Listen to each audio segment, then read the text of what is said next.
All right. Do you start now, or? As in now, so now. Well, I didn't know if you were starting it now or it had started now. It follows that when I started now, that it has started now. Well, like I said, it's like, which is it? Yes. It is that she started, hence we have started. Yeah, but she was starting it. This is just making me think of the fucking Who's Up First skit. Who's on? Yes, I am recording, Bun. Yes. Anyways, in that case. Are you recording or have you started pressing the Shut. record button? Who's up first? I don't know on second. Well, one is setting it up, the other one is actually starting it. Yeah, I know, but it's just I haven't thought of the difference in such a long time that it's just kind of like amalgamated into one meaning. Yeah. That's my writer brain. Is like, hold up, that can mean two different things. Which is it? Yeah. I had to like recite it to myself to like, wait, but aren't those the same thing? Yeah. Who's on first? I don't know. No, he's on third. I'm seventh.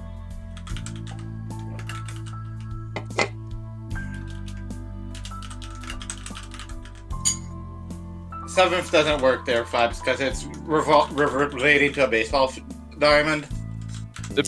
Some guys did the same skit, but in League, and it was fucking funny. Like, who's on bottom? What's in middle? Oh god. When tomorrow's jungling. Let's be real, that skit's always funny no matter where it is. It is a fucking classic. When the psychological warfare starts from role select. Oh god. I think I just got on stage 4 lung cancer from that idea. Anyway. Luan looks at the shifter woman named Ashi as she introduces herself.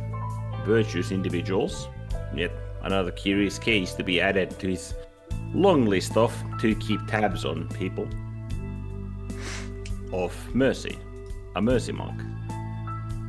Well, this keeps on getting more and more curious. I've heard good things of you folk. Nice to make your acquaintance, Ashi of Mercy. He gives us a subdued nod at her to punctuate the statement. Then, turning to Rulu once she finishes, he speaks with both her and Olivine in mind. A curse, huh? That makes it 2 times that I've heard of a great calamity having befallen the Feydark in the last week. I would be glad to be of assistance, Miss Rulu, but I'll need more details regarding that. As much as Lotus Den and Ghostwisers tend to hate one another due to their cultural and sociological differences, I'd like to have an opinion from you both.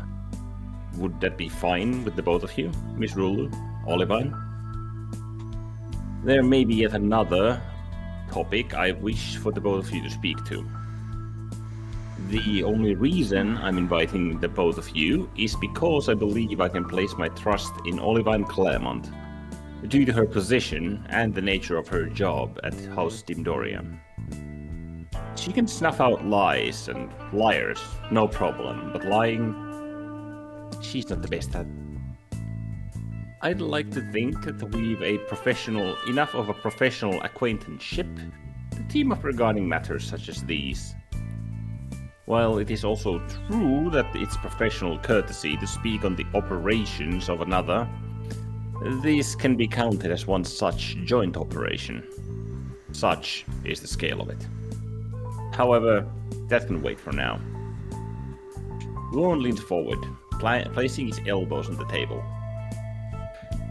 As you said, Lord Adelheid, there are several individuals here whose prestige, position, and goals both are far above that what they might seem at first glance, and still manage to align. The why isn't important as of current. What is the fact that what Miss Bella seemed to have so very eloquently put no reservations about keeping up appearances. Assuming and seeing that everyone in this room agrees on said notion, I believe we can speak openly on matters that benefit and are relevant to all of us. No doubt most things that are about to be brought to light would have been unveiled sooner or later anyhow. As Adelheid smiles, he returns the smirk at him. The company I hold is only as good as everyone around them, I dare say. Miss Malt here is taking a great risk in coming here in the first place, and the River Song's aid is greatly appreciated during the short time I've known her. I've no doubts we can all forge similar bonds amongst ourselves. It certainly seems you hold one such bond with Miss Bella already. His tone lowers. So, who, or should I ask, what is she? Assuming irrelevance, I'll also ask who is she? The name Montiches sounds distantly familiar, but I can't quite place her name to a position or place. After that, he continues with a gentle smile. As for my reason of being here in Gao Xiaogu, I already delved into for a little bit. The Blades, and by extension I myself, have several reasons for starting operations here. First, is to secure a trade base of operations near the southern settlements, and bring Miss Malt to the coastline and settlements there. An object of grand importance has sunk in the ocean off some distance from the coast, and retrieving said item is a long-term goal for now. In order for that to become reality, we must establish a solid supply line for the troops in Kibohana to support their war effort against the Red Dragon, and work in tandem with the Marilinus Mercantile and Shipping Guild for that to happen. They'll be able to provide all the vessels we'll ever need. He then crosses his arms. I'm here to make the initial preparations and to light the wick, as you might say. This town is relatively safe for now. Myself, Olivine, and Miss Aigida over there managed to pull the wool over some Red Dragon investigators regarding this whole dragon issue. So as far as base of operations goes, this isn't half bad to be held as one of them, at the very least. Speaking of the dragons, however, they were infused and affected by a substance called Aether. Might any of you be familiar with it? He looks around the table before continuing. The source of these dragons is somewhere beneath the mountain in the distance, deep inside the mines within them. I've reason to doubt that there's an extremely old, hidden facility there of magnificent technology that is largely unprecedented to the world. The Red Dragon has large quantities of it in their grasp, Magitech. An Aether attunement laboratory is likely down there. That place needs to be investigated and shut down before it can cause any further damage, as well as any complications being taken care of relating to it. The most prevalent one would be the seemingly massive mutated sapphire dragon nest down there. It'll only get worse with time, and the more dangerous it gets, the more trouble it brings for all of us, as well as the populace of this town and the places surrounding it. Worst case scenario, the Red Dragon takes interest, rendering our efforts back to square one. We will need capable warriors down there who are skilled enough to take down dragons, and guard Miss Malt. She will be our key to shutting down any dangerous mechanisms and any other Magitech-related issues down there we might encounter. He then returns his gaze to Adelheid after looking at the Goliath man, the red-haired half-orc next to him, and to Sostos. Ultimately, outside of the internal affairs of the Blades and House Dimdoria, our goal is very much the same as the declaration made in Tsuraija Komachi by Amafrey Hornraven. to subdue, demolish, or make the Red Dragon irrelevant. To dismantle the Empire's iron grasp of this continent that has lasted for so very long. However, we will need to start with small steps regardless, starting by the liberation of these southern provinces, and then likely moving westward past Huimang, taking care of the west coast, moving inland from there. Kibohana will attempt to take the areas beyond the mountains to the north, as well as the rest of the eastern coast by providing military assistance. But, naturally, their own territories take precedence. Our operations aim to be far more clandestine. Speaking of, what else would you like to know, Lord Adelheid? Alright, there we go. Bloop. Alright. Let's see here.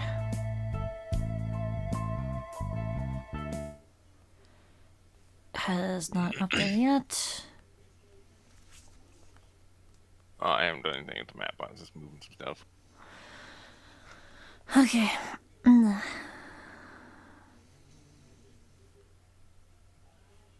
And that's you.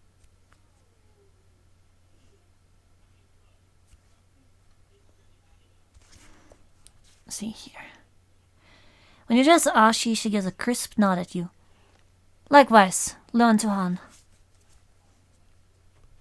Tuhan.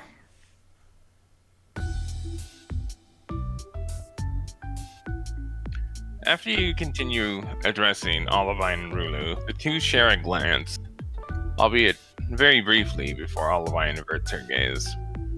Seemingly paying no mind to this, Rulu offers you a smile, though with a somewhat curious gaze. You said this is your second time hearing of the calamity having befallen the Fate Arc in the last week. A look of realization dawns on Olivine at that, before she then looks to Rulu.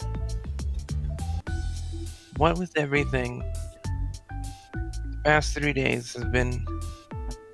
what with everything the three of us have been up to the past few days, I sort of forgot about her. Anyways, that halfling woman that Catherine killed said something about her being from the Fate Arc.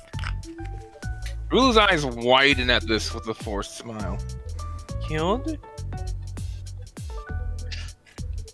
The other halfling woman pauses at that, before Catherine then adds, she's fine now.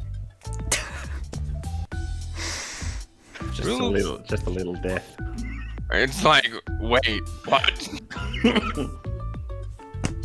Rulu silent eyes the elven woman dubiously for a few moments, before very suddenly and just as quickly returning her attention to Olivine.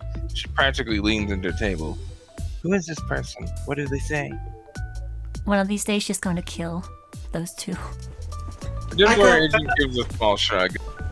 I heard you were killed. I got better. I haven't really spoken with her, though I do believe that she said her name was Halona. However, I'm fairly certain that is just an alias.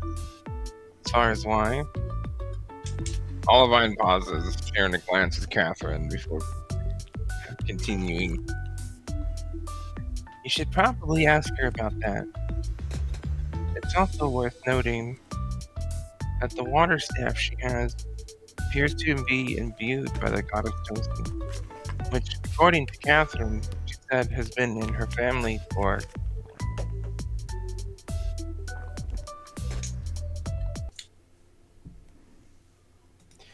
Before she can even finish, Rulu flashes or vanishes in a flash of magic, before hurried footsteps are heard in the foyer hallway, quickly followed by presumably the front door opening and closing, prompting Olivine to glance to Catherine with a small shrug, before she then returns her attention to you, Luan.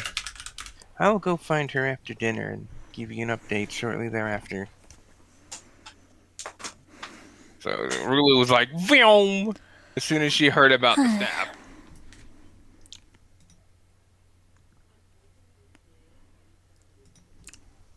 So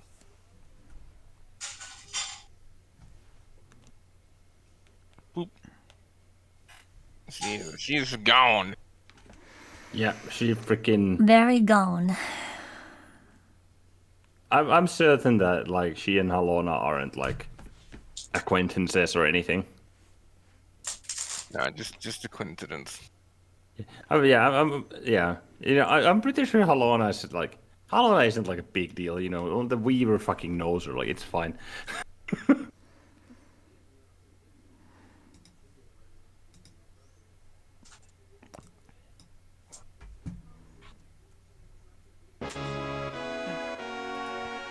Harmonia is really fucking loud today. Lower it a little bit. There we go. So, with that matter resolved, you then turn your attention to the man of the hour, Adelheid. Upon asking precisely who or what Bella is, you're met with a wry smile from the young man. Though, before he could respond, Bella hops up to stand on her seat, bringing her hands to her sides as she puffs her chest out proudly. I'm a queen!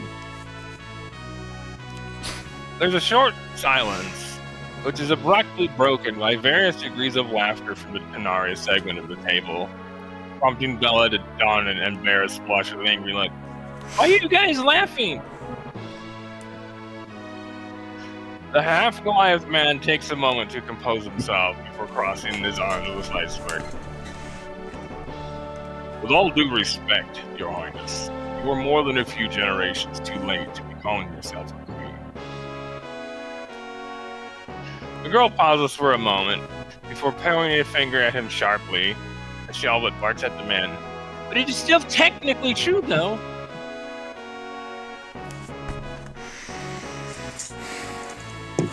You made it worse. The fact that she technically has rights to the Hive station is just mind-boggling. Mhm. The half-elf woman beside confidence and comments with a large smile.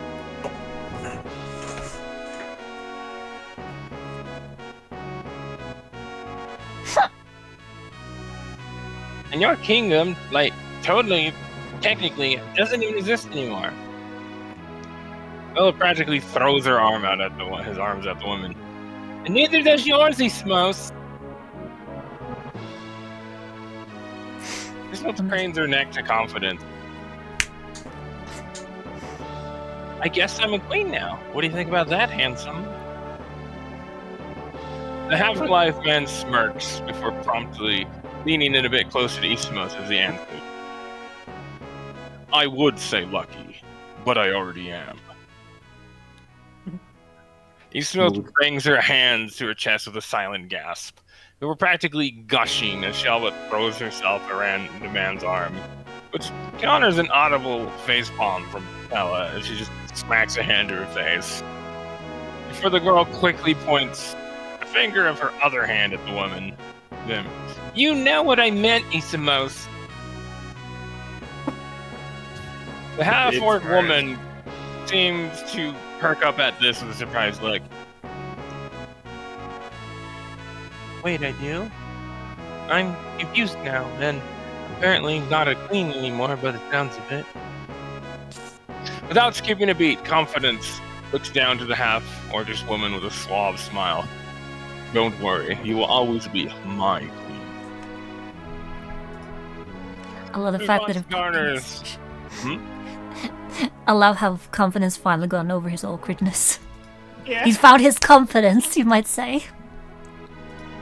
Things might be a little different. This response garners an audible gush from Muscle Devil, as well as a fair degree of laughter from those clearly familiar with the two's antics at the table. After a few moments, Confidence raises his hands defensively at Bella with a grin, who looks somewhere between silently angry and possibly about to cry. Perhaps that is enough hazing for the young lady for one evening. He closes his eyes and brings a fist to his mouth, clearing his throat as he straightens his posture, before turning his attention to you, Luan, and gesturing a hand to the half-elven girl. All just aside, allow me to properly introduce you to Queen Belinda Monteches VIII, rightful ruler by birthright of the lands that once encompassed central southern GCG. He then looks to Adelheid, who gives a small nod before the Goliath man returns his attention to you and continues. While the Scotinus kingdom, technically the first kingdom, toppled and then absorbed to form the empire, in actuality, is the nation of GCZ never actually occupied Scotinus. At least, not for very long. Can someone fix that? Yep. I get drink.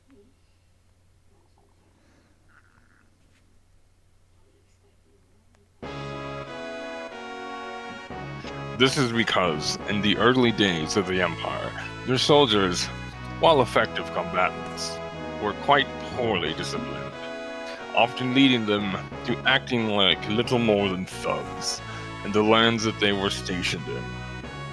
Well, long story short, this led to the groups of uncouth swine sacking what they believed to be minor temples due to how seeming little decor and other religious symbolism they housed. The man crosses his arms with an evident frown. Little did the vermin know, that they had just pillaged and vandalized the primary temples of not one, but two goddesses. Actually, this was something I meant to also ask about. Which goddesses were they? But I don't think I would know. He says, Wait, did he? yeah, I remember Huntress, but I don't remember which other one was there. while the relation between the Huntress and the Beast Mother... Oh, Beast Mother! Yeah, the god of Puldir. wildlife and the god of hunting. Right. They Skiaspidox and hate each Puldir. other, but they can come together to say, fuck those guys. Puldir, the Beast Mother, and Skiaspidox, the Huntress. While the relationship between the Huntress and the Beastmaster, Hey, bother. the Beast Mother, is known to be poor at best and openly hostile at worst. However, both goddesses came to a firm agreement on one thing, that all loyalist, allies, and sympathizers of the nation of GCZ were then, and for the following millennia, branded as heretics and unwelcome to the lands within the 100 miles of either temple, which consequently encompasses almost the entirety of the Scotus kingdom. Confidence dons a smug smile as he continues. Beasts of myth and legend spontaneously appeared the following day and began prowling the aforementioned lands, hunting down each and every person that was now unwelcome. Meanwhile, the Huntress issued hefty bounties on all officers in the chain of command of GCZ forces stationed in the no-go zone. The man pauses to wag his fingers a few times, though Lady Spiosdox was not satisfied with merely this. Oh no. Her scorn is that of legend, quite literally. So the goddess issued a challenge to both test and reward the most skilled assassins of her faithful, offering great wealth and favor to those based on the merits of how public, gruesome, and swift the kill of their marks could be, while still managing to get away without being caught. And, well, let's just say that there is a reason why most religious scholars believed Lady Spiosdox to secretly be the goddess of revenge. But I digress. Fucking Skiaspidox is actually just like the devs of Hitman, doing like issuing challenge runs on how Yeah, quickly pretty you much. can finish a target. Suffice to say, Jesus Christ. Yeah. Nice to say she might have been a little pissed. A little bit, yeah. With the support of Puldir, that's a nasty combo right there. indeed. So I wonder what those two can accomplish doing that more often. He waved the hand dismissively, though those two were the least of their words, as the greatest act of revenge came from neither of the two, but from the very goddess of nature herself, who believed their punishment for this insolence to be too short-lived for what they had done. So yeah, it was swift, gruesome, and brutal, but the goddess of nature is like, nah, this ain't good enough. Let's make it worse.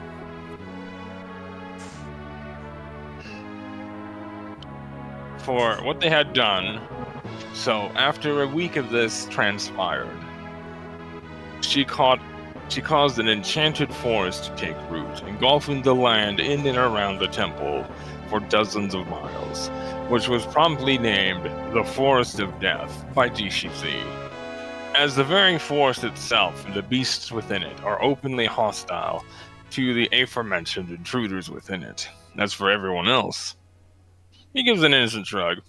It's actually quite lovely, really. Though, in recent decades, the goddesses have been more lax at their punishment of intruders that are unwelcome. But that is neither here nor there. As the point is, while the bloodline of the nobles of the land were entirely wiped out, Queen Belella, bleh, bleh. Queen blah blah blah. Queen blah blah blah blah blah. Queen Belenta Montches the First had managed to escape and lay low in a town on the edge of the kingdom. And there, then her family waited until such a time would come where they could reclaim what was rightfully theirs. Confidence grins.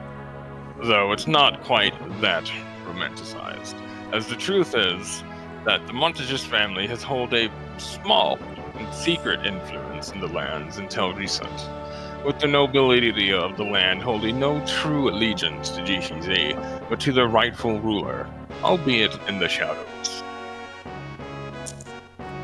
The man then brings a hand to his chin with a thoughtful look.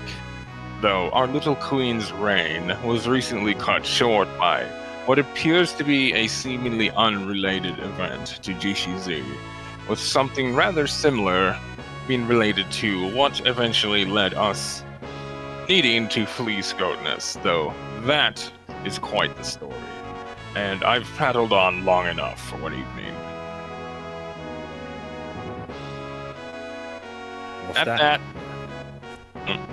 Was that not the Empire troops coming in and being like, "Hey, get the fuck out of here"? As he's saying, there's more to it than that.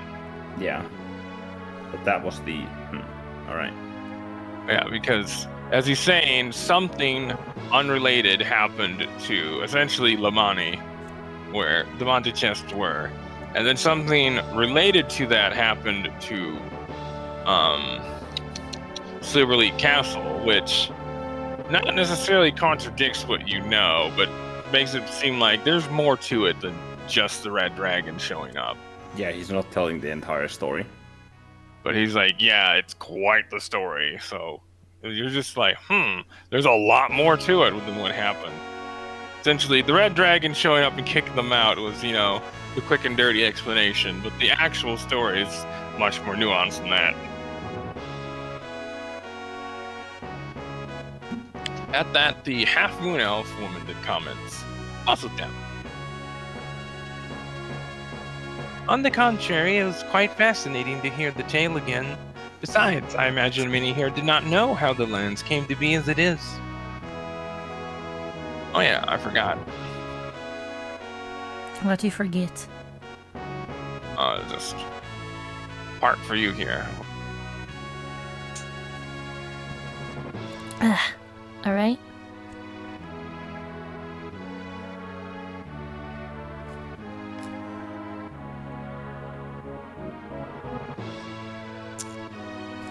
Bloop. There you go.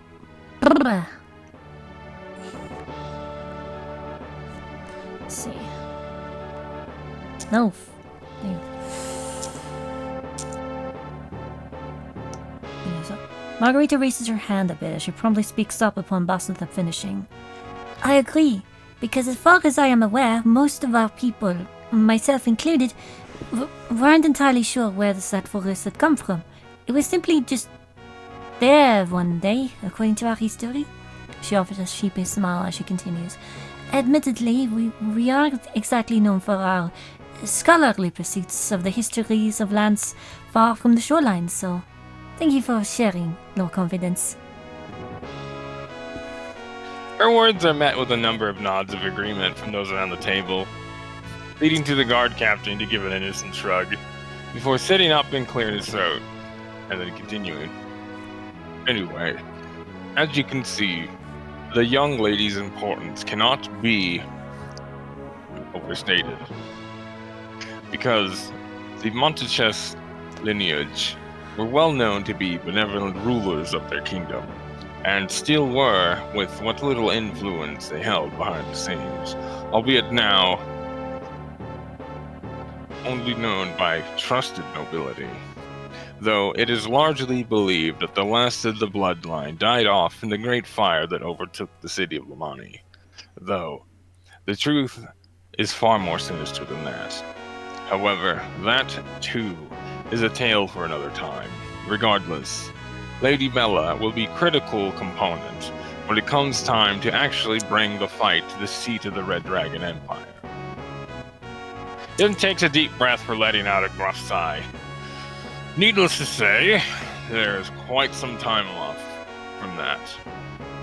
However, the eventual plan is to use her influence to unite the people of South Central GCZ under Lord Adelhaide's banner and rise up against the Empire.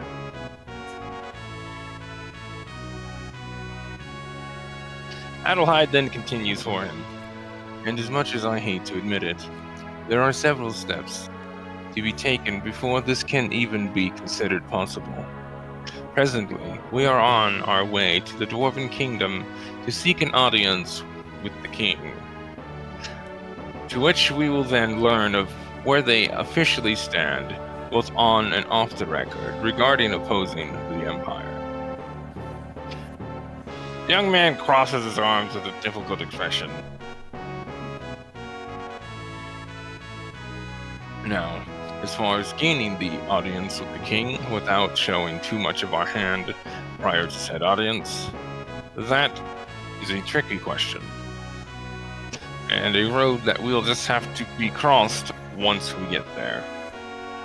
The room falls silent as the table is filled with a number of sour looks and difficult expressions. Suffice to say, this is indeed a tricky matter to address, because as you are intimately aware, gaining the audience with Dwarven royalty requires a solid reason for nobility of their own kingdom, let alone those outside of it. Because the royalty of such an isolationist kingdom. Though, after a few moments longer, Malt speaks up.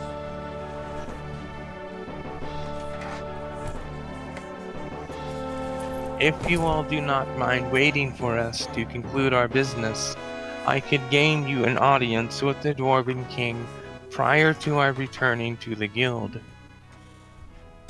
This statement garners a great degree of surprise from Adelhaide's party at the table, for the young nobleman speaks up.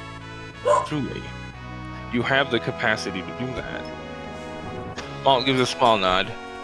Yes. However, I am not at liberty to disclose details beyond what Luan Tuhan has just mentioned. Should you choose to accompany us, you will very quickly understand why that is once we get there. Adelaide takes a moment to look about the others of his party at the table, who all give firm nods, before then addressing Malt once more. You are just full of surprises, Miss Malt. It is most fortuitous that we should have the opportunity to have met you three, but I digress. We accept your proposal. He then turns his attention to you, Luan Tuhan.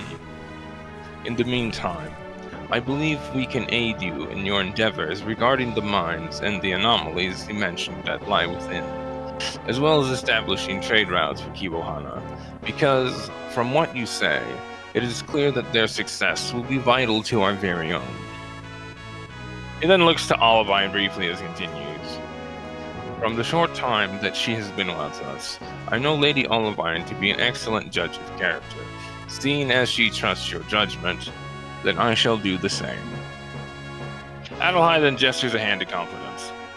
I will refer you to speak with Captain Confidence regarding the delegation of available manpower here in the city, as you are clearly intimately aware of the current situation. Julia then speaks up. In that case, in exchange, might we then trust you and Bella to act as the face regarding matters establishing trade and other public interactions? Because, as Luan just said, it is in our best interests to remain as off the record as possible and out of the spotlight as possible, given our stations and assigned tasks. Adelaide pauses for a moment before looking at Bella, who then pops out her chest proudly as she brings a fist to it. You can count on us. Besides, it's like totally in our best interest to build rapport anyway. Then gestures a thumb to Adelheid as she continues. Because if I'm not locked, I can talk today. Because if I'm not Locke, yes, I believe you're not Locke. Well, you see her before. because if I'm not mistaken, the more names I get out there, the totally better we are off later, right? The young man gives a small nod at this, before the girl then returns her attention to you, Luan.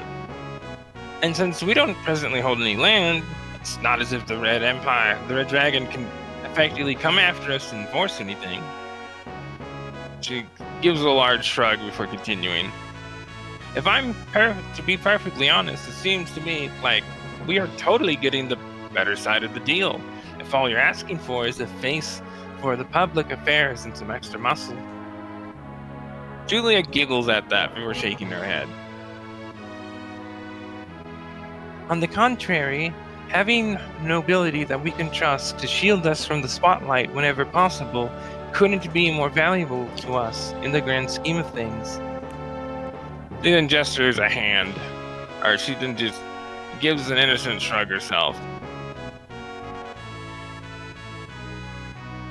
Besides, if what Captain Confidence just laid out about your goals is true, then getting your two's name out there is in our best interest as well.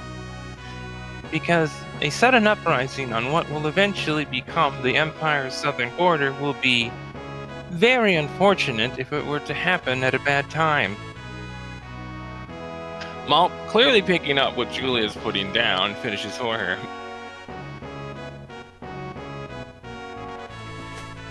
Like when an enemy is advancing on the northern side of the crossing. Julia snaps her fingers before pointing at Malt candidly, as if to punctuate the gnome's statement, prompting a look of realization to dawn on both Bella and Adelheid, the latter of which brings a hand to his chin with a thoughtful expression. I see. This would allow for a pincer attack by rebels from the north, as well as simultaneously cutting off reinforcements long enough to take the crossing before the Empire has a chance to fortify it. Julia raises a finger with a wink. Bingo! Then we could secure the crossing in its entirety immediately following Southern GCZ's liberating. Then we just hold up in there until it comes time to push into the Empire proper, once the North and West are liberated. She then pauses. She then points to Bella as she continues. Meanwhile, all that is happening, we begin a propaganda campaign about a certain former lineage that is in fact alive and well, and will soon be coming to liberate her people. Bella throws up her hands with a surprised look. Holy cow, that's like totally genius, Julia. Julia brings hands to her sides with a grin. I know, right? Now if only it were actually my idea. Bella gets a confused look at this, prompting Julia to continue with a smug look. Those who forget their history are doomed to repeat it.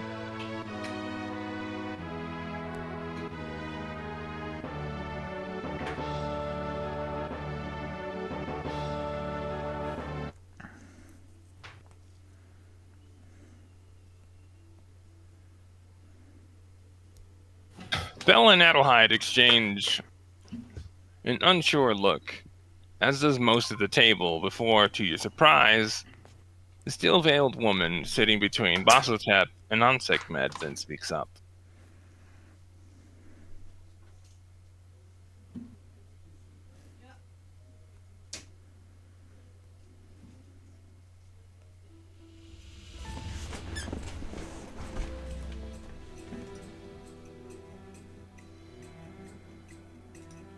A historical retelling of Flemenov's folly, except this time, the propaganda won't be a lie. She then turns her attention to Julia. You are exceptionally well read, Lady Julia. Julia gives an innocent shrug.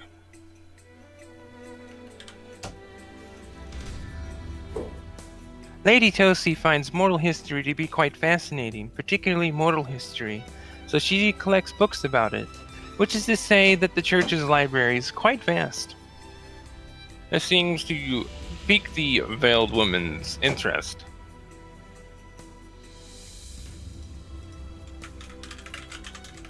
The Lady of the Shallows primary church has a proper library then. Interesting. Julia crosses her arms with a tilt of her head.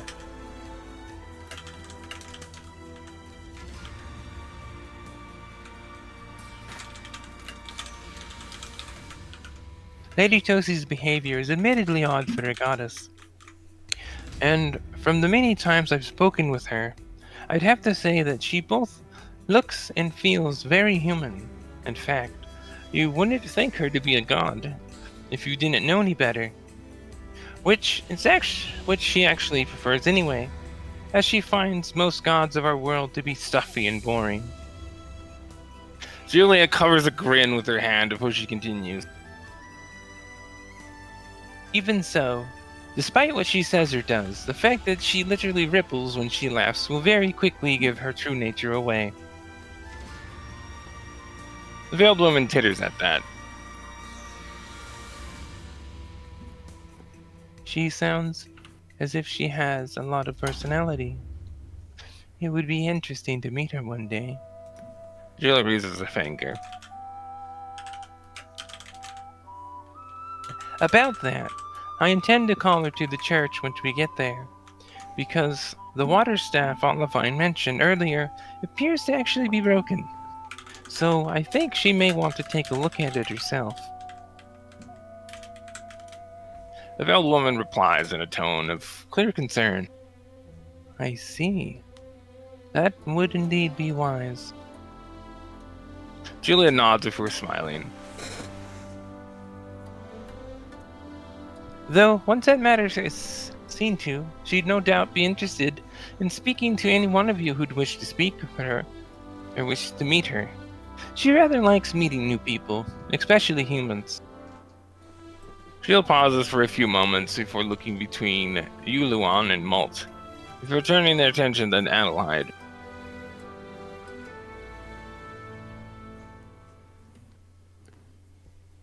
Well, other than stuff that we are not at liberty to disclose, that more or less sums up what we're up to.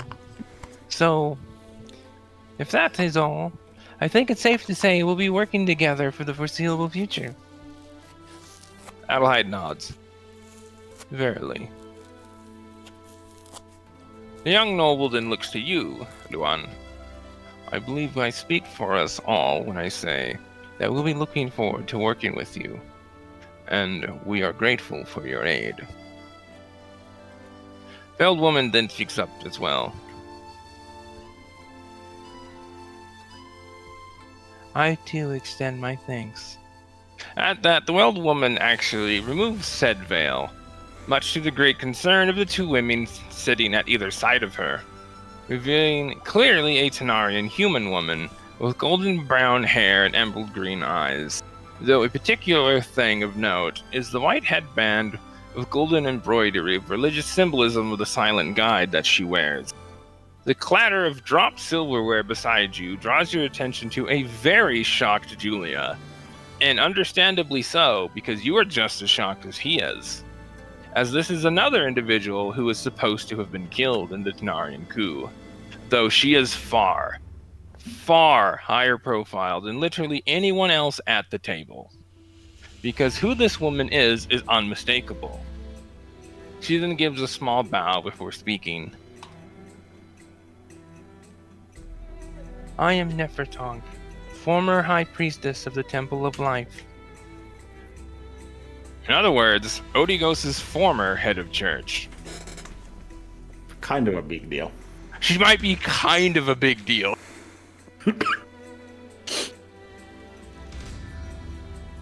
And I finished reading this. I'm just like, okay, at first I'm okay. That's Nefertang, but who the fuck is she gonna be in this setting? Oh, you know, just a former head of church of one of the biggest gods in the freaking. Why wouldn't she be? The goddess of life's head of church. Everybody knows who she is. Remember the way that she would interact with people in Kikras? Yeah, that tracks. So yeah, she's one of the most well known about mortals in the world. Well, on this side of the world. Yeah. It's like, who's the high priestess of the Temple of Life? Oh, Nefertong. Yeah. Naturally, like, all scholars know of her. Most mortals would know about her. So pretty much, I can just see her anywhere she goes. She starts a cult in her name. Because on the other side of the world, nobody really knows of the goddess of life, or even if she really even exists. Though on this side, Odigos is mostly known as the goddess of life, and a lot of people relate death to, what's her face? Fengari? Yeah, Fengari. Though Odigos is also known as the goddess of death, though is often not really thought about that because due to how much, prestige and people look up to her as the goddess of life, it's largely kind of like overshadowed by that. Okay. Huh. Funny how it coalesces. Alright, now for a bazillion more Luan checks. Yeah. Alright, Luan checks insight on Ashi's initial reaction to Luan. You cannot help but notice that Ashi's reaction to you is a bit forced. In fact, now that you think about it, she has been very formal and very brief with her words with you as opposed to Malt and Julia. You're fairly certain that there's something about you that appears to rub her the wrong way, though you're not sure if she even realizes it herself. Yeah, because Ashi's been speaking with the other two quite a bit, but every time she addresses Luan, she's very brief. Yeah, very matter of fact. You think back on anything you might know about the woman and any interactions you might have had with her unwittingly in the past that you may have failed to recall, and nothing comes to mind. Logic dictates that your role as the vagabond enacting Sai's will is clearly not it, which only leaves two other things that you could really be known for: your role in the King's Blades, and your allegiance to Humeng. You suspect this woman might have had a few bad run-ins with the Blades agents in the past. That, or there is history there. Considering just how active the Temple of Mercy are in West GCZ, it is certainly possible. Then there is the fact that, technically speaking, what was once Cleum Solus was in a way abandoned to the Temple of Mercy. What was once Cleum Solus in a way abandoned the Temple of Mercy when it pulled the big switcheroo on the Red Dragon, when they went all in to capture and hold Humeng. Because no matter how you slice it, the nation's head left the body behind so that it could preserve itself, even going so far as to destroy the Crystal Capital upon their leaving. Though not before evacuating it, of course. though not everybody took the order seriously, unfortunately. The Temple of Mercy has been effectively playing cleanup from the mess left behind. All the while, the Red Dragon breathes down their neck. Like, this would have happened a few centuries ago, but, it's still pretty fresh on the mind of those involved. Yeah, meanwhile, fucking the current leadership of the Blades is like... It's like, yeah, we did that, didn't we? Yeah. Fuck. We did that, but you fucking idiots. We could have done it better.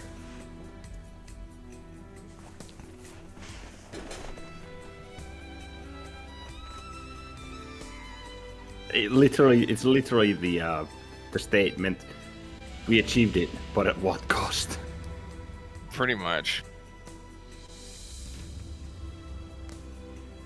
Now Humang is pretty well off. West, GCZ, formerly Not so claimed much. Solus, not so much. So yeah, they pretty much just destroyed all of their technology stuff they left behind. So just kind of leaving, what was formerly Cleum Solus largely to, the outskirts of what would have been there. And then they took whatever they had with them, essentially. So they kind of not only just left West GCZ or West or Cleum Solus behind, but they took all their technology with them. Yeah, effectively, like all the means to produce it, more or less. Yeah, all of the Capital. production was either taken with them or destroyed if they couldn't bring it. So yeah, they kind of left like 80% of Cleum Solus with nothing. Yeah, and then freaking Temple of Mercy is like, we can safeguard some people, but we're talking hundreds of thousands of people here. Yeah. Suffice Suffice to say, is the leadership the same? Look, the leadership can't be the same now that it was back no, then. Yeah. this was a few centuries, like 4 or 5 centuries ago. No, I just thought if the fucking Yeah, leader was like and an elf or Humang something. is humans, so this would be like 6-7 generations later, maybe 8. Fantastic. All right. Like, suffice to say, certainly not your people's finest hour, no doubt. Especially considering it was the King's Blades at the time who orchestrated the entire operation. Meanwhile, you have fucking Kion, Quinn, and Luan just like smack their face like, these guys fucked up, Yep. and we're cleaning up their mess. So between those three and Temple of Mercy is effectively trying to, get Cleum Solus back on its feet while essentially working to undermine the Empire within it. So essentially it's a double whammy over in West GCZ of essentially, helping society reform itself because it was set back pretty far with the evacuation. So that side, that's a fucking mess.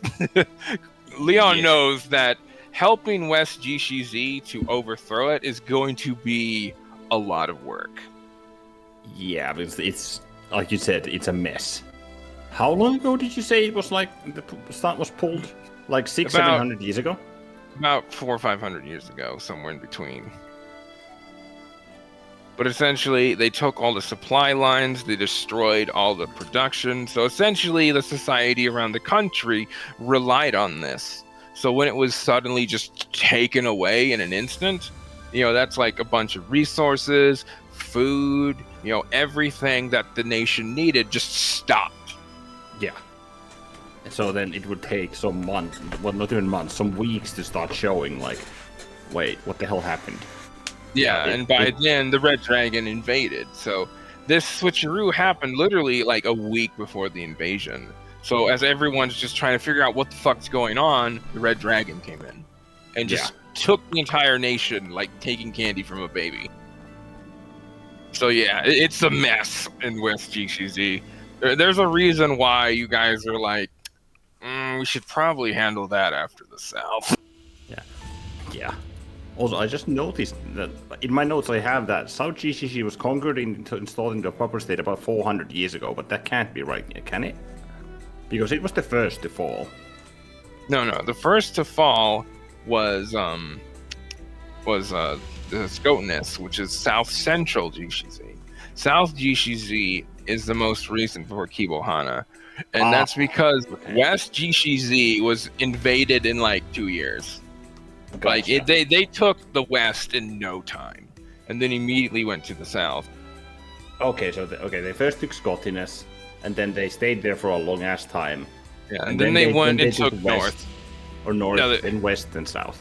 Gotcha. Yeah, essentially, they took South Central GCZ, North Central GCZ, West GCZ, South GCZ, and now East GCZ, which is Kibohana. So essentially, they did a big circle. Yeah. Big counterclockwise circle. And then Kibohana at latest. Yep. Yeah, well, yeah, the Kibohana was the last to fall because the war took so fucking long there. Oh yeah, and another thing that you would know that I forgot to write in here. I forgot to write in here twice.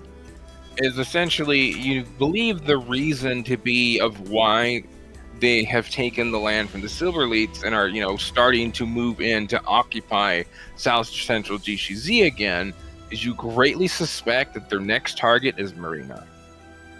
Oh, great.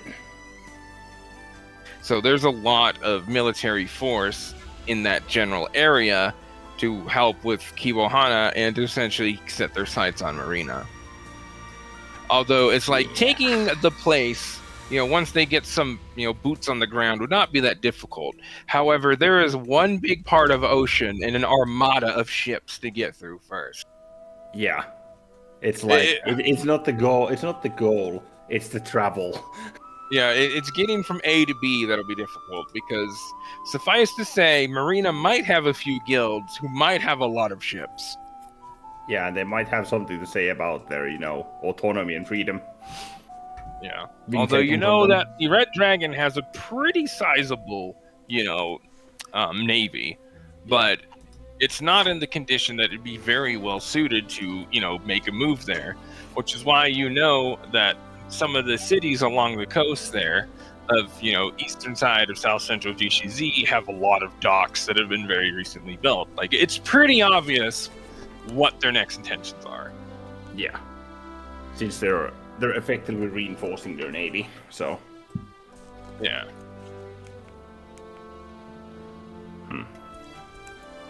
And then you have the sirens that are like, all this shit is happening up over their heads, and they're just like, I don't know how we feel about that.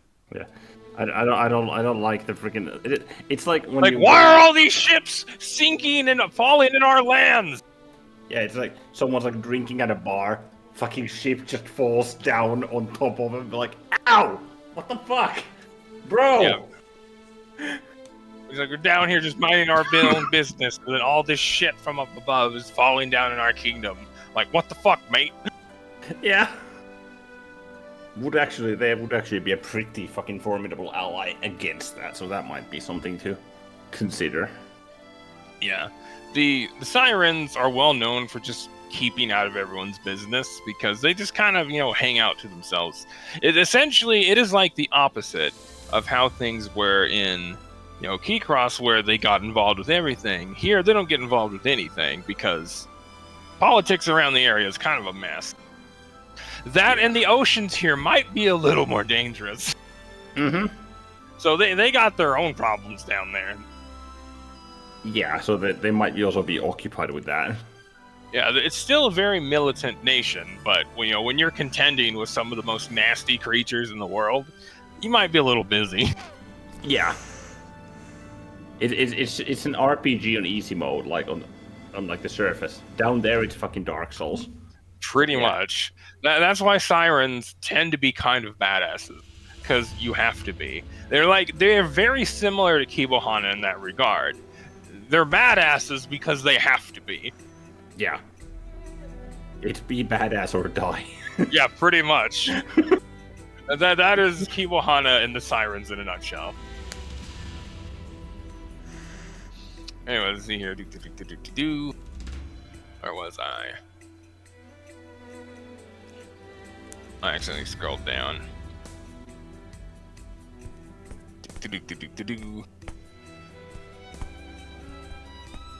Here we go. Certainly not your people's finest hour, no doubt, especially considering the King's Blades are the one at the time who orchestrated the entire operation. The more you think about it, the more you'd be surprised if she wasn't apprehensive about you. Though she is very clearly holding her tongue all the same. She's being Ashi with someone she doesn't like. Yeah. Tolerating them but doesn't really interact with them. Yeah, very, very Pikachu. Let's see here. Luon intelligence check on possible links between Halona and Rulu. You recall when Rulu introduced herself, she mentioned herself being from the 7 Council Fires tribes in the Fade Arc, which you know to be 7 Lotus Den Halfling villages that make up their society. She said she was from the Forgetful Owl tribe, to be exact, though she did not go into detail beyond that about herself, other than she was slated to be the next speaker, which you assume is something akin to a chief by how she phrased it.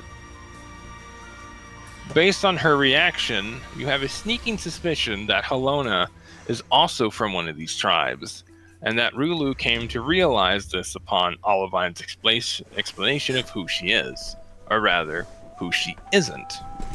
Perhaps Rulu really knows who she is? It's hard to say, though she certainly left quickly after mention of Tosi's staff, as it clearly holds some degree of significance, as far as what precisely beats the hell out of you. Very little is known about the people who reside in the Fade Arc, as those who happen to leave it are very tight-lipped about it, Rulu clearly being no exception. Yeah, like, the Blades don't know fuck all about that place, because, first of all, it's remote. Second of all, it's fucking dangerous. Yeah. Third, not worth it. Yeah, not worth, just in general. Yeah, it's like Time Manter, except not only do the wildlife want to kill and eat you, the locals want to kill you too. Yeah, lovely. It's almost like they're tribal or something. Yeah, almost. Yeah, the welcome mat is a landmine. It's like, That's about how welcoming they are. So it's the Vietnam War. Got it. You get off the blade. There's a mine. What is this? Welcome to war, son. Yeah, it doesn't help. It also doesn't help that the Fade Arc is a temperate rainforest. So lots of lush vegetation. Not tropical, but just vegetation and forest. Yeah, so traversing anywhere is gonna be a major pain. Yeah, so it's like you kind of like go a mile in there and you're just like, fuck this. Just turn around. Yes, or the alternative, where the fuck did I come from? Yeah. Oh shit, I'm lost. Essentially, they're like the Oregon forests, where it's like, wow, this is a lot of trees and vegetation, and where am I again? Because we have some of those temperate rainforests around here. Lovely. I see you do. Luon's history check on Bella's family and origin. With the added information from Confidence, you're able to recall a little more about the Montichus family, though your knowledge of her and her family and former kingdom largely lines up with what Confidence made mention of, because it is as Confidence said. There's a reason the Red Dragon Empire refers to the Skonis forest as the Forest of Death, though in reality it's actually quite lovely and rather peaceful, just not for the Red Dragon. And just so long as you don't go anywhere within at least 10 miles of the Temple, the Grand Hunt. Because then you're just asking for trouble, quite literally, as the welcome mat of the Huntress's primary temple is some of the most fierce wild game in the world. Because actually physically reaching Skiaspidox's primary church isn't merely an accomplishment, it's literally a trial. One that carries quite the enticing reward for those of her faithful who succeed in surmounting it from what you recall. So yeah, essentially, getting to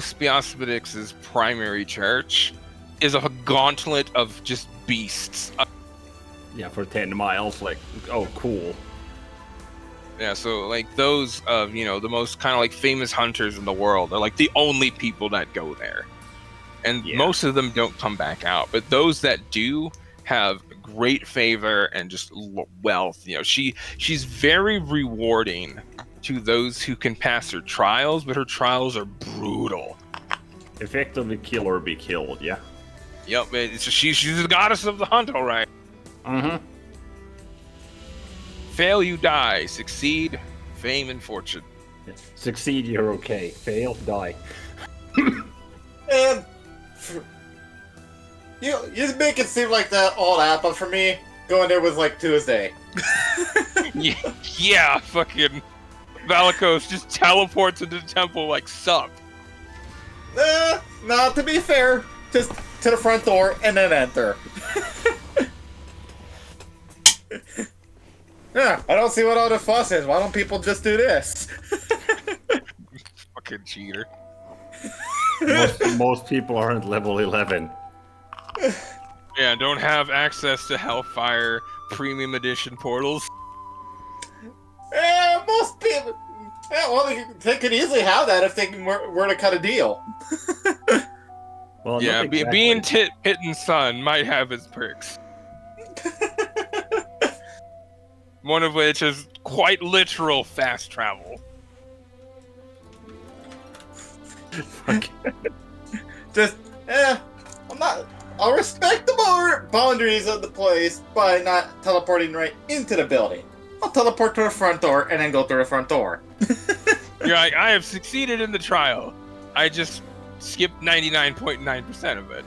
That's not a problem, right? Gets an OU look. Pretty much. It's just like, oh, you.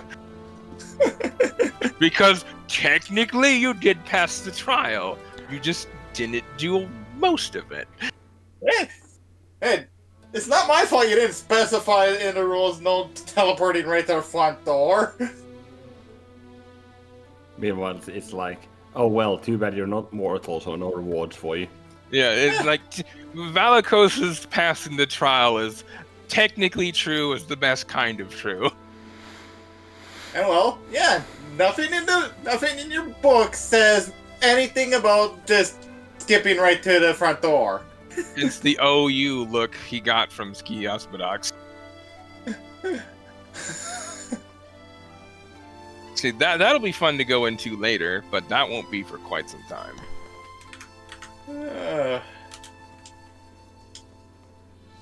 Let's see here. Just for a bit of irony. By the way, I grabbed this apple from a tree outside. Which brings you to the Montichess lineage, because the Empire made a considerable effort to erase this family from the pages of moral history, along with that of the lands before nature reclaimed much of the former kingdom. So successful were the Red Dragon in scrubbing out the Montichess from the pages of history that they themselves have also largely forgotten about them. When you're so good at scrubbing, you just forget about something. That's pretty much that in a nutshell. Like, even the Red Dragon's like, Montichess? Who the fuck is that? Yeah. Probably not important. Is that a chess Meanwhile, move? You go back almost, 10,000 years. Like, they took this place a long time ago. Like, the Red Dragon Empire first formed about 10,000 years ago when it took Scotus. Suffice to say, some time might have passed. Yeah, and then they took like, what, fucking 1,000 years break from conquest until they started going north. Yeah, and then this took, like a few thousand years. Let's just say taking Cleum Solus might have taken a very long time. Wasn't Cleum Solus the fastest of them? No. I mean, essentially, the initial conquering of it was. But the war against Cleum Solus was a few thousand years. Because, suffice to say, they were up against the most technologically advanced nation in the world. The Red Dragon might have 10 times their numbers, but what were their... When you're up against fucking cannons... Yeah. When you're up against Napoleon's artillery. Pretty much. That's why it took forever to actually take Cleum Solus, but essentially when the head of Clinical Solace realizes, oh shit, they've started to develop their technology enough to be a thorn in our side to the point where it's like, okay, if we keep this up much longer, we will lose. So we need to make it a move now. And that's when they went and took Humeng, because they just ripped the rug right out from GCZ, because Humeng used to be the capital of the Red Dragon. Right. So it was essentially that and that point up there in the center of the continent. So essentially they held a big line. But since, Cleom Solus took Humeng from them, so the Red Dragon might be a little better about that. Understandably.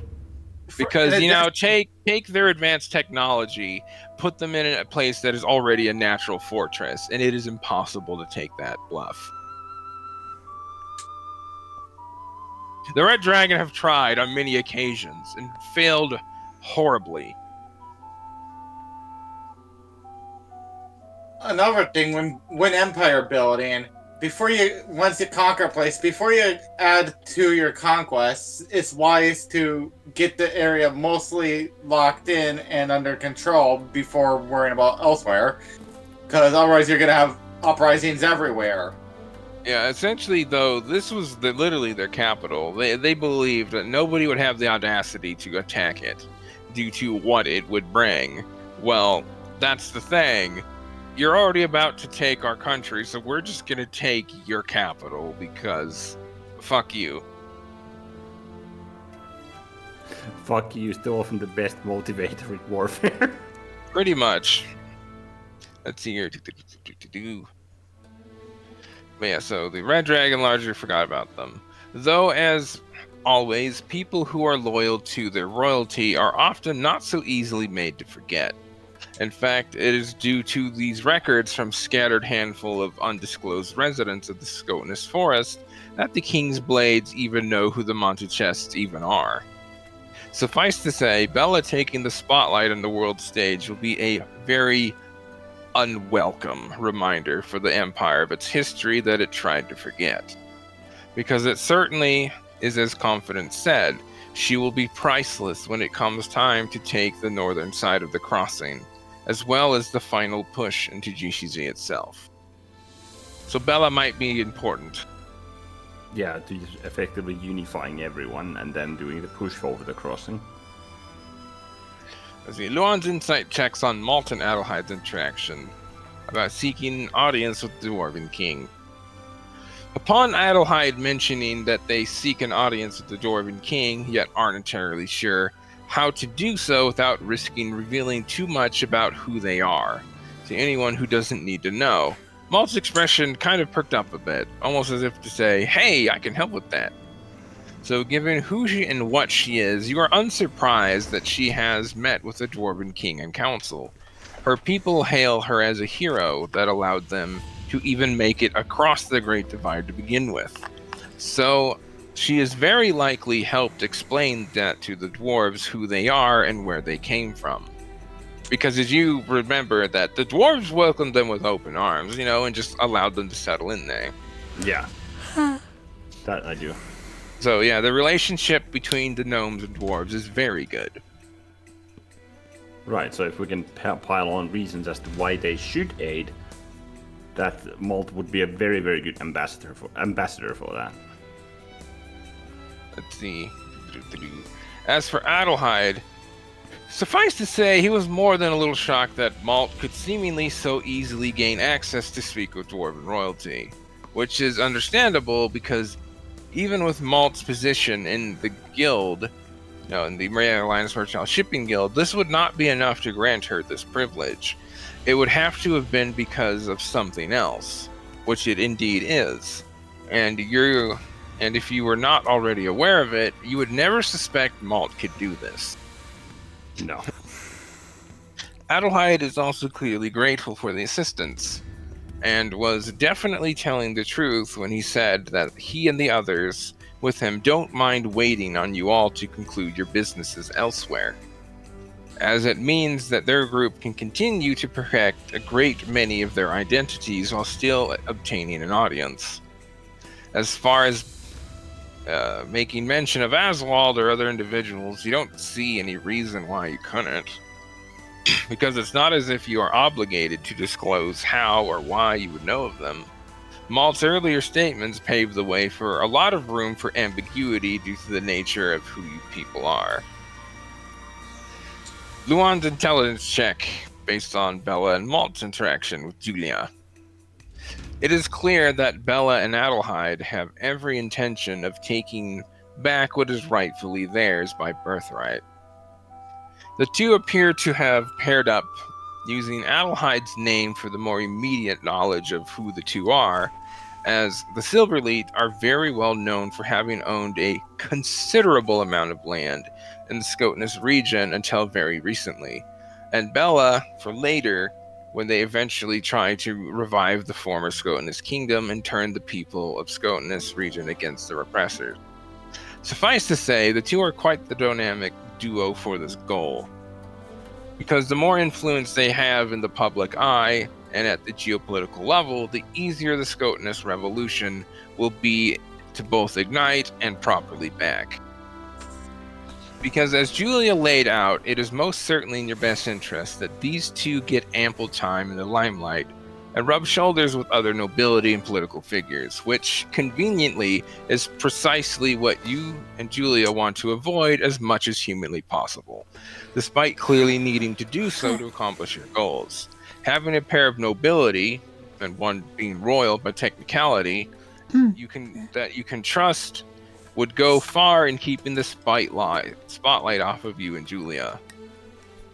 Not to mention that the long-term benefits of your two groups working together are almost immeasurable, as both groups have precisely what the other needs to accomplish their goals more efficiently. And both have goals that very much align with one another. Both Malt and Bella must have clearly realized this right away, with the gnome using her introduction as an opportunity to save a lot of time by blasting away any pretenses of posturing. Meanwhile, Bella kicked in the door open of what remained of pretenses by revealing her own current objective and highlighting the parallels between the two groups. Do on insight checks on the reactions of those regarding Julia's plan and Plemenov's folly.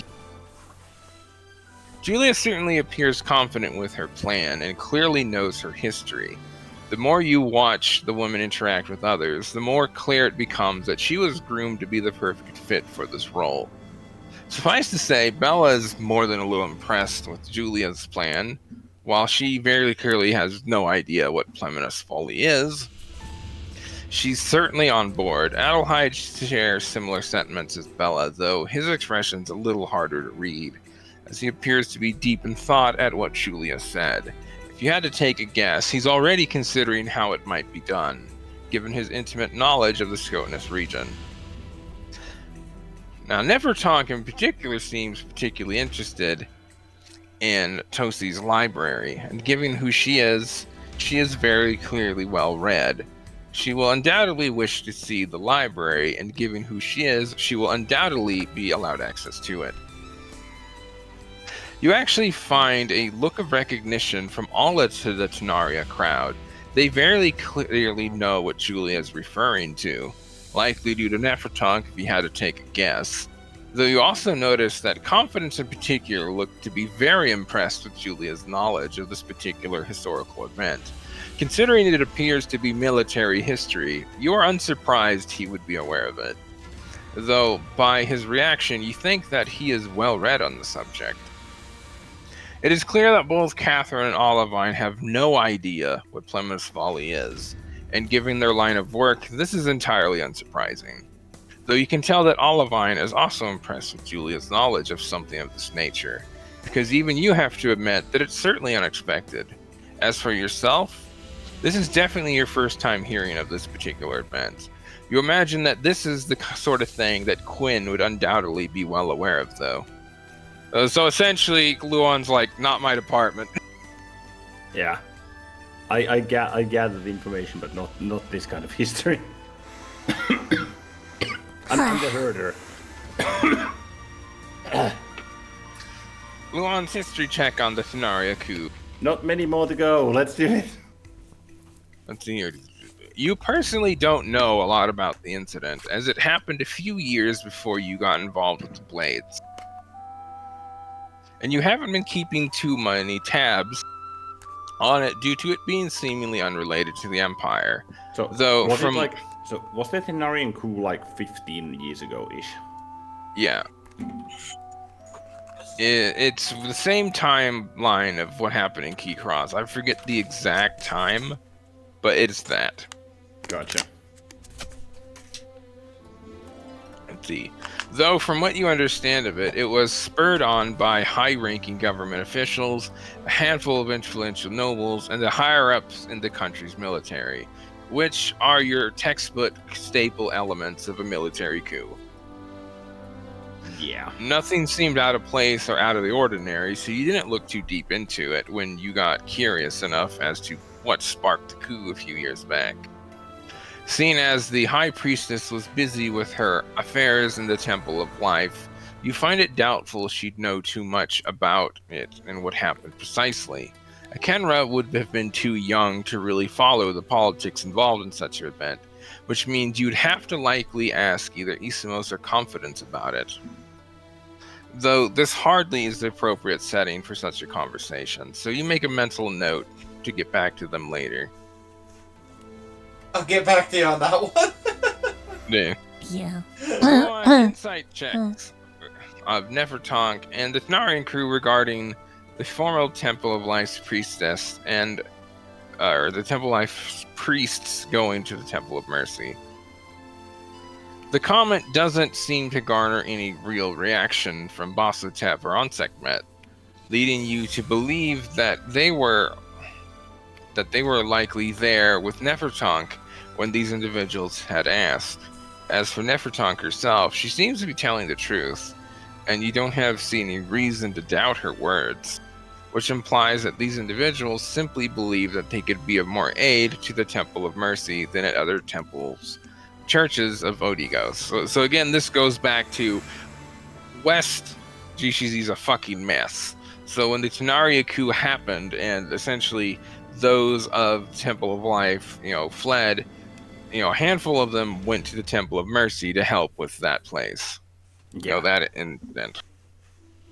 Yeah, a bunch of them also went to the Temple of Mercy to actually aid with the what little they could do to salvage the fucking absolute chaos that was happening. Yeah, like I said, even a few centuries after it all happened, it's still trying to recover. Yeah. See, though, speaking of the Temple of Mercy, you notice that Ashi actually overheard what was said, which appears to have piqued her interest, leading you to believe that Ashi very likely didn't know about this decision, considering she very likely would have interacted with these former Temple of Life clergy. You can imagine that they had kept their origins a secret to all but the head of the temple themselves, as the story of their reason for coming to the temple would lead straight to Nefertonk, and the fact that she is still alive. Right. So all of the former Temple of Life clergy didn't say shit about, where they came from other than to the temple heads, because that would then mean if someone were to investigate that, they'd find that Nefertonk's alive.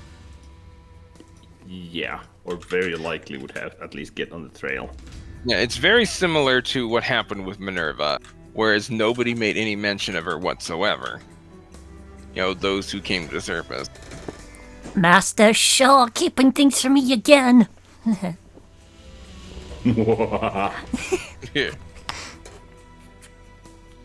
Luan intelligence checks on Odigos' involvement in relocating Nefertonk. It's hard to say how much Lady Odigos knew or was involved, because what you know from your true self and from your own research into the goddess Odigos, she has a rather firm stance of not getting involved in the affairs of the gods of your world. Meanwhile, on the southern side, fucking the entire COR party just laughs. Ha ha ha! Doesn't get involved. which is a god of death and god of life thing, as due to their prominent roles in the cycle of life and death, they're meant to be observers. Though the big guy has made mention that Odigos has gotten involved in the ongoings of godly affairs, span a small handful of times at their own discretion. So it's honestly hard to say one way or another, or just how much Odigos knows or doesn't know, or did or didn't do. Because it is just as possible that she was acting at the advice of another god, as she herself, knowing what would come of her decision to send Nefertonk to Scoutness and then to eventually the Silverleaves. And there we go. And let's see. After your conversation with the former high priestess, conversations at the table begin to casually drift away from the more serious conversations to a much more leisurely dialogue between those at the table. It's about the time that dessert arrives that both Olivine and Catherine excuse themselves before leaving, no doubt to find Rulu and Helona.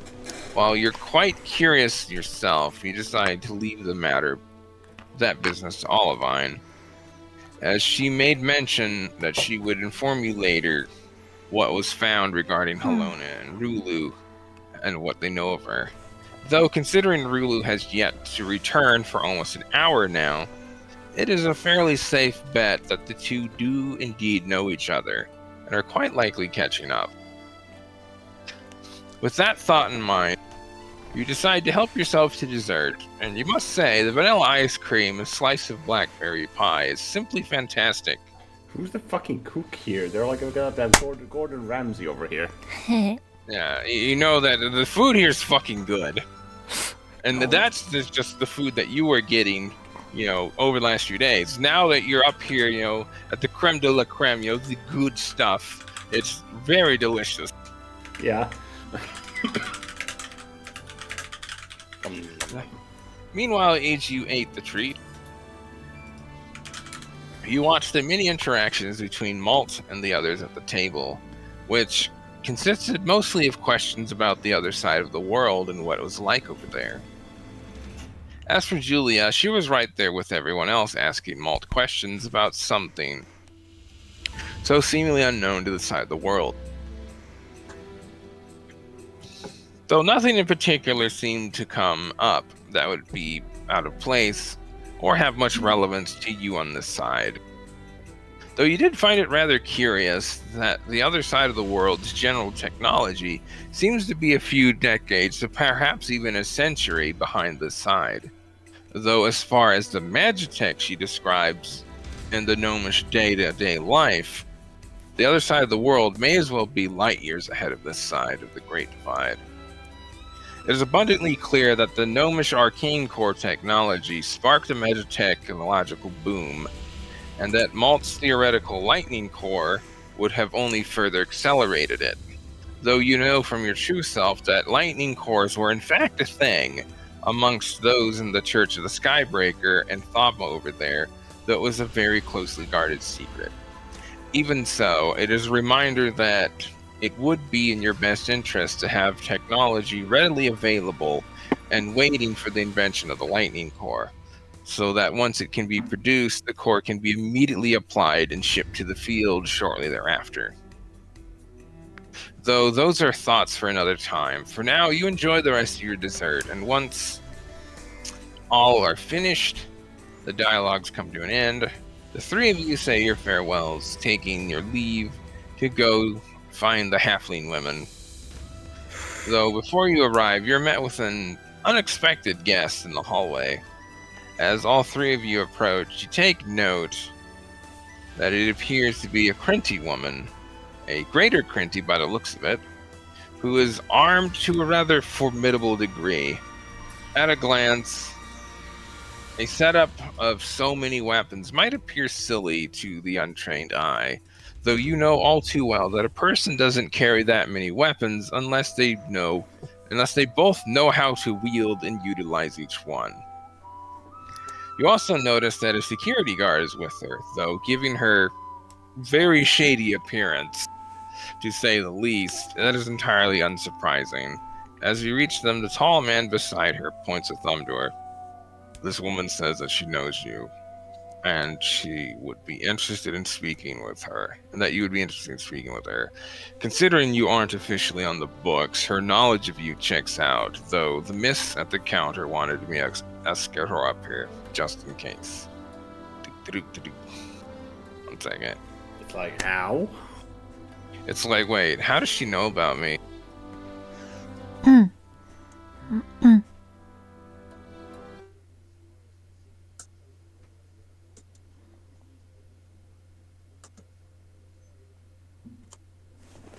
So you give a small nod, and just as you turn to face her to speak up, mental alarms begin to blare in your mind of alarm spells being triggered on the north side of the building.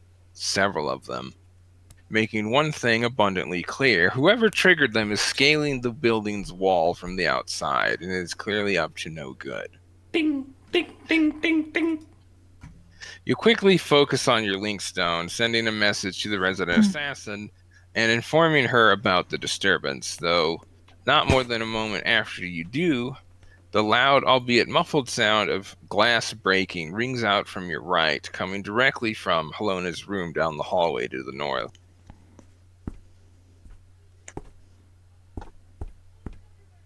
Also, I forgot this, but I would have hold on. I would have Olivine and Catherine's link stones as well, I'd imagine. Yes. Yeah, I never added that. Yeah, so shit going down. Alrighty. Is that the end of the text play? Oh. Almost. Right. Deciding introductions couldn't wait, you immediately turn and begin running down the hallway, though to your surprise, you find the mercenary woman beside you already moving, the Crinty having reacted instantly to the sound of the glass breaking, to the degree that it was almost as if she were somehow expecting it. Suffice to say, you have questions for this woman, though those can wait. You immediately cast Tremor Sense spell to get a better idea of what is happening, which quickly confirms your fears as the sounds of several heavy footsteps storming into the room, or through its northern window registers in your mind, pushing you to pick up your pace. Though before you can consider what to do next, you sense time distortion appearing in front of you all, before a dimensional door opens in the hallway ahead of you. Stepping out of the doorway that vanishes is what looks to be a tall human woman with fair skin in a ornate black robe with a golden tassels and embroidery. Though her most striking feature is her hair, because this woman appears to have two completely different tones of hair, layered on top of one another. Since sporting a mostly golden blonde tone that is enshrouded with a thick layer of jet black that blocks out the majority of the blonde hair from most angles other than looking straight at her face on. Though the woman's attire is just as concerning as it is striking, because one look at both her robe shape and design, it is perfectly clear to your trained eye that this woman is very dangerous. Because every piece of her attire, from her robes to her accessories, even her hair ornament, it is all fitted and made for combat. This woman is, without a shadow of a doubt, a House Tandoria needle agent. One of the rare and exceptional spellcaster needles. Her pale fair skin and blood-red eyes is also very telling as to the true nature, which she is making no effort to mask, nor her intentions as she immediately begins to act without a word, though the woman appears to hesitate upon taking another look at you, Luan. And you see a look of recognition on her face, fair as you also recognize this woman now that you take another look. This woman is Lethe, the Needle of Vel, and the other more notable vampire Tandoria agent. And it is all too apparent by her appearance and raised guard that she intends to stop you. And that is where we end this, and pick up on session 1.